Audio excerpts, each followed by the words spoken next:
In December of 2012, a remake of the musical Les Miserables hit the silver screen. Hollywood took a story of the life of the lower class during the French Revolution and revealed it using special effects, high-tech equipment, and popular actors. Anne Hathaway played the character Fantine, a young mother who resorts to prostitution to support her little girl after she is fired from her factory job. Fantine dies due to illnesses she's exposed to as she solicits herself. At the 85th Academy Awards, Anne Hathaway was awarded with Best Supporting Actress for her role as Fantine in Les Miserables. Her acceptance speech, after first thanking her friends and family, subtly addressed a very current social issue that has been slowly gaining support over the past few years. While prostitution was a very real problem during the times of both Maggie and Fantine, it has continued and evolved into a multi-billion-dollar industry that is now known as sex trafficking.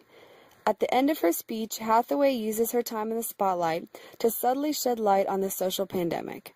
Her role as Fantine, as well as her status as a young, attractive Hollywood actress, makes her statement even more effective. Many organizations are sprouting up across the country and across the globe to bring attention to sex trafficking, specifically among underage girls. The End It movement, a phenomenon started by religious activists with the goal of ending sexual slavery, has recently gained much popularity in young people, mainly through the use of social media. Wellspring Living Center and beloved Atlanta are two rehabilitation centers designed specifically for the aid of girls that are being rescued from the sex trafficking industry. And these examples are just in the Atlanta area. With the number of sexual slaves at an all-time high, it appears that this generation may truly make an impact on ending this long-standing issue. Sex trafficking that exists now and the prostitution that exists during the time of Fantine and Maggie are very different. However, the law unfortunately views them as the same. A sex slave is physically forced into soliciting herself and is mentally and physically controlled by a manager commonly known as a pimp. Current laws do not recognize a difference between being forced and willingly engaging in prostitution. For instance, a 16-year-old girl had been arrested for solicitation, but her pimp always paid her bail and she would have no choice but to return to him.